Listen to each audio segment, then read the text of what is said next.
Assalamualaikum warahmatullahi wabarakatuh. Halo semuanya, perkenalkan nama saya Elsa Termita dengan NIM 2304106219 dari kelas PGM 7. Di sini saya akan menjelaskan hasil mini riset saya yang berjudul Analisis Perilaku Hidup Bersih dan Sehat atau PHBS peserta didik dalam menjaga kesehatan pernapasan di sekolah dasar. Nah, tujuan dari mini riset ini adalah untuk memenuhi tugas mata kuliah IPA MISD yang dibimbing oleh Ibu Ayu Nursaumi MPDI. Mini riset ini saya laksanakan pada Jumat 10 Oktober 2025. Tujuan dari mini riset ini adalah untuk mengetahui perilaku hidup bersih dan sehat peserta didik dalam menjaga sistem organ pernapasan pada tubuh manusia. Untuk mengetahui hasil dari mini riset saya, silakan tonton dan simak video penjelasan ini. Yang pertama adalah pengamatan perilaku peserta didik. Aspek yang diamati yang pertama adalah kebersihan diri peserta didik, kebersihan lingkungan, pola hidup sehat, kesehatan pernafasan, kesadaran terhadap kebersihan udara, dan perilaku pencegahan penyakit. Dari hasil observasi tersebut, sebagian peserta didik sudah paham dan mengerti tentang pentingnya menjaga kebersihan lingkungan di sekitar mereka agar sistem pernafasan pada tubuh mereka tetap sehat dan terjaga. Setelah saya melakukan pengamatan kepada peserta didik, selanjutnya saya melakukan wawancara kepada guru, yaitu Bapak Aryo Priyomo SPD, selaku wali kelas 4 di SD Negeri 237 Palembang. Dan ada pun daftar pertanyaan-pertanyaan yang saya tanyakan kepada Pak Aryo. Yang pertama, menurut Bapak, bagaimana kebiasaan peserta didik di sekolah dalam menjaga kebersihan diri dan lingkungan? Dari pertanyaan pertama tersebut, Pak Aryo mengatakan bahwa sahnya secara umum kebiasaan peserta didik sudah cukup baik, terutama dalam hal mencuci tangan sebelum makan dan membuang sampah pada tempatnya. Namun, masih ada beberapa anak yang perlu diingatkan untuk selalu menjaga kebersihan diri mereka, seperti menutup mulut saat batuk atau bersin dan memakai masker saat udara berdebu. Sekolah terus berupaya menumbuhkan kebiasaan positif ini melalui pembiasaan dan pengawasan setiap harinya. Selanjutnya, saya melakukan pertanyaan kedua, yaitu apakah peserta didik sudah memahami pentingnya menjaga kesehatan organ pernapasan? Sebagian besar peserta didik sudah memahami pentingnya menjaga kesehatan organ pernapasan, apalagi setelah adanya pembelajaran tentang sistem pernapasan di IPA. Mereka tahu bahwa udara bersih sangat penting untuk tubuh, namun pemahaman tersebut belum sepenuhnya diterapkan dalam perilaku sehari-hari mereka. Misalnya, masih ada yang bermain di area berdebu tanpa memakai masker atau jarang membuka jendela kelas untuk sirkulasi udara. Selanjutnya, saya melakukan pertanyaan yang ketiga, yaitu upaya apa yang telah dilakukan guru untuk menanamkan PHBS atau perilaku hidup bersih dan sehat, terutama yang berkaitan dengan kesehatan pernapasan. Dari pertanyaan tersebut, Pak Aryo mengatakan guru berupaya menanamkan nilai PHBS melalui kegiatan pembelajaran tematik dan praktik langsung, seperti mengajak peserta didik menjaga kebersihan kelas, menanam tanaman hijau di sekitar sekolah, serta memberikan edukasi melalui video dan poster tentang pentingnya udara bersih. Selain itu, setiap pagi guru juga mengingatkan anak-anak untuk memakai masker jika sedang batuk atau flu, serta mengatur jadwal piket agar lingkungan tetap bersih. Lalu setelah itu, saya mempertanyakan pertanyaan yang keempat, hambatan apa saja yang dihadapi dalam menumbuhkan kesadaran peserta didik tentang PHBS? Pak Aryo mengatakan hambatan yang sering muncul adalah kurangnya kesadaran diri peserta didik untuk menerapkan kebiasaan sehat secara konsisten. Beberapa anak masih perlu pengawasan terus-menerus agar tidak bermain di tempat berdebu atau menutup mulut saat batuk. Selain itu, faktor lingkungan sekitar rumah juga berpengaruh karena tidak semua keluarga menerapkan kebiasaan hidup bersih, sehingga anak belum terbiasa melanjutkannya di sekolah. Setelah dari jawaban yang keempat dari Pak Aryo, saya mempertanyakan pertanyaan yang kelima, yaitu pertanyaan terakhir dari sesi wawancara kepada guru. Nah, pertanyaannya adalah bagaimana peran sekolah dalam menciptakan lingkungan yang mendukung kesehatan pernapasan peserta didik. Dari pertanyaan kelima tersebut, Bapak Aryo mengatakan, sekolah memiliki peran penting dalam menciptakan lingkungan yang sehat. Kami rutin melakukan kegiatan gotong royong, membersihkan ruang kelas dan halaman sekolah setiap minggu, tepatnya di hari Sabtu. Ventilasi kelas juga dijaga agar udara tetap segar dengan membuka jendela setiap pagi. Sekolah menyediakan tempat cuci tangan, tong sampah tertutup, dan area hijau untuk membantu menjaga kualitas udara.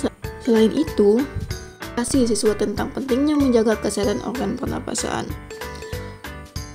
Nah, itulah sesi dari wawancara yang saya lakukan kepada guru di sekolah Dasar Negeri 237 Palembang dengan Bapak Aryo Priyomo SPD terkait tentang hidup bersih dan sehat peserta didik di sekolah dasar ini. Selanjutnya adalah sesi wawancara bersama peserta didik. Di sini saya mewawancarai 3 peserta didik atau 3 responden.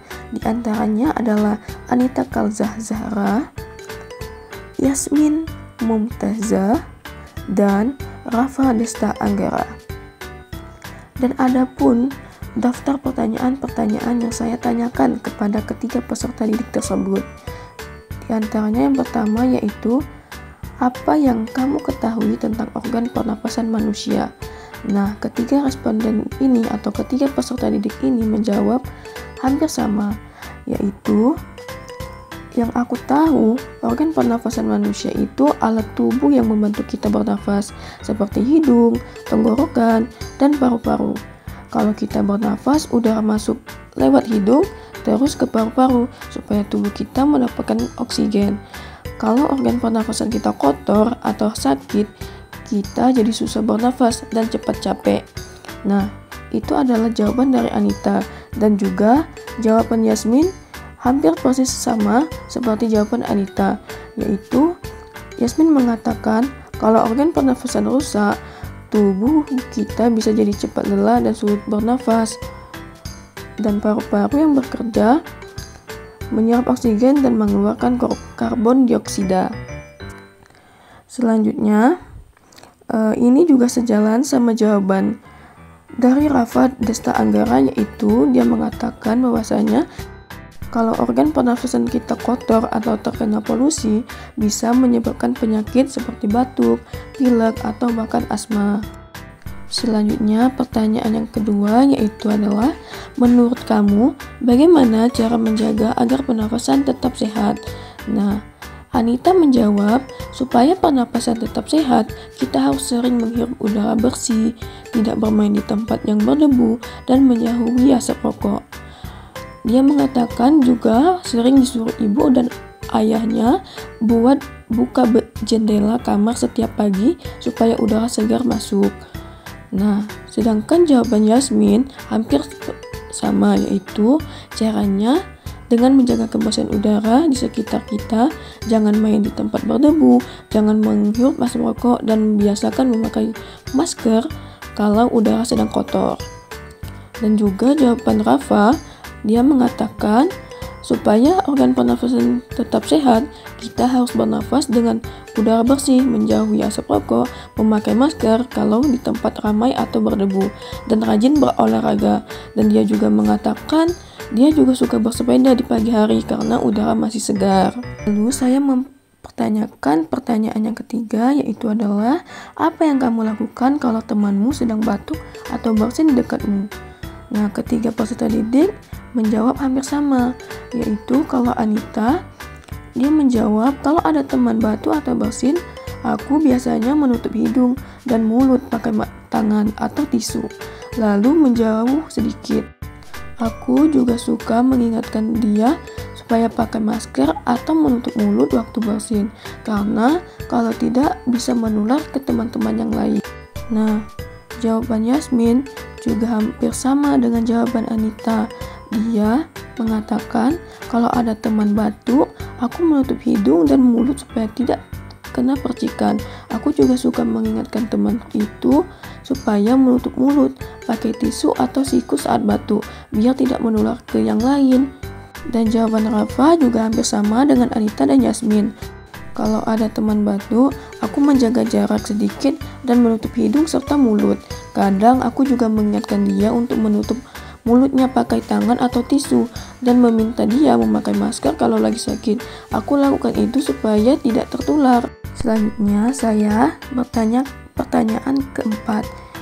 Apakah kamu pernah memakai masker di sekolah? Kapan dan mengapa? Nah, Anita menjawab, iya pernah, biasanya aku pakai masker waktu udara sedang berdebu, waktu banyak yang sedang flu, atau kalau aku sendiri lagi pilek. Aku tahu pakai masker itu penting, biar tidak ketularan penyakit, dan udara yang kita hirup tetap bersih. Dan jawaban Yasmin juga sama dengan Anita. Dia mengatakan, iya, aku sering pakai masker terutama waktu musim flu atau kalau banyak debu di sekitar sekolah. Aku juga pakai masker kalau sedang kurang enak badan supaya tidak menular ke teman-teman yang lain. Sedangkan jawaban Rafa juga hampir sama dengan kedua jawaban dari Anita dan Yasmin tadi. Dia mengatakan, ia sering pakai masker. Aku biasanya pakai masker waktu musim hujan karena banyak teman yang batuk dan pilek. Selain itu, aku juga pakai masker saat halaman sekolah sedang disapu supaya tidak menghirup debu. Selanjutnya, saya bertanya ke pertanyaan yang kelima. Pertanyaannya, menurut kamu, mengapa penting menjaga kebersihan udara di sekitar sekolah? Ketiga peserta didik tersebut menjawab pertanyaan tersebut dengan hampir sama. Nah, Anita menjawab pertanyaannya, kalau udara di sekitar sekolah kotor, kita bisa batuk, pilek, atau sesak napas. Jadi penting banget menjaga udara tetap bersih. Misalnya dengan tidak membakar sampah di dekat sekolah dan menanam pohon di halaman supaya udara jadi segar. Udara bersih bikin kita lebih semangat belajar juga.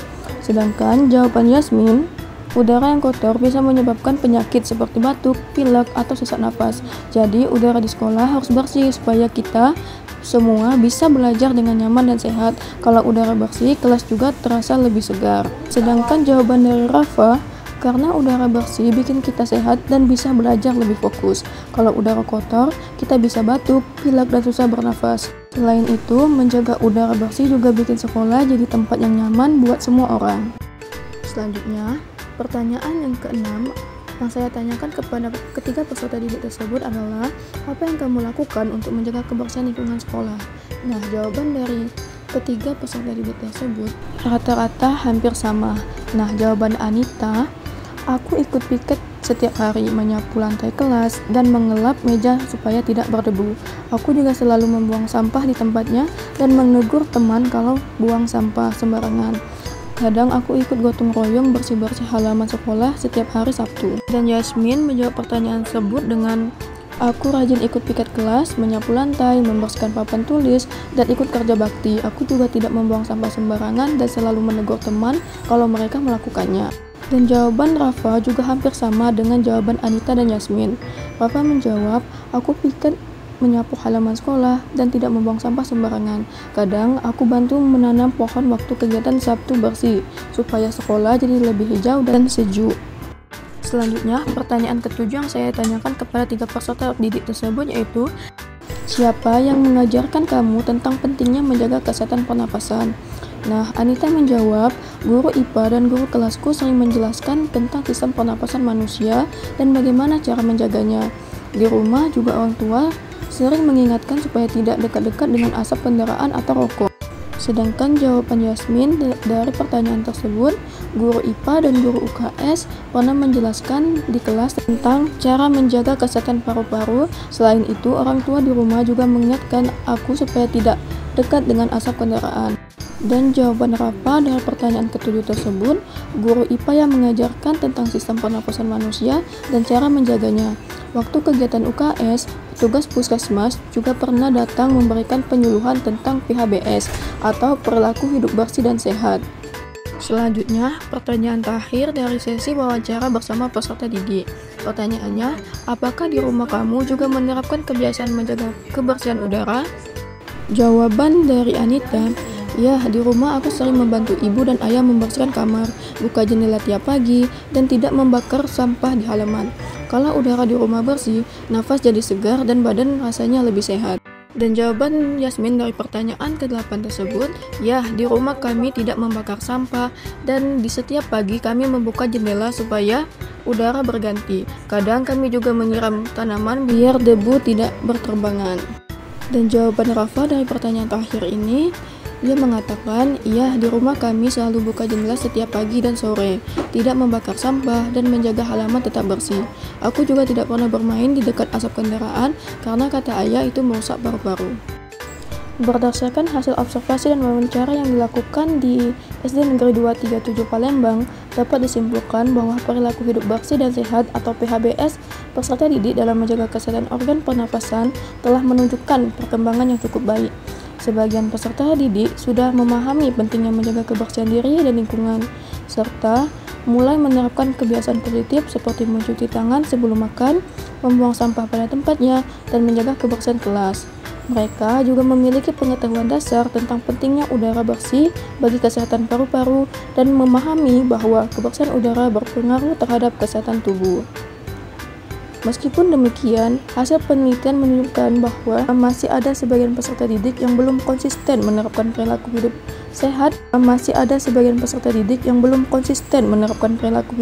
sehat.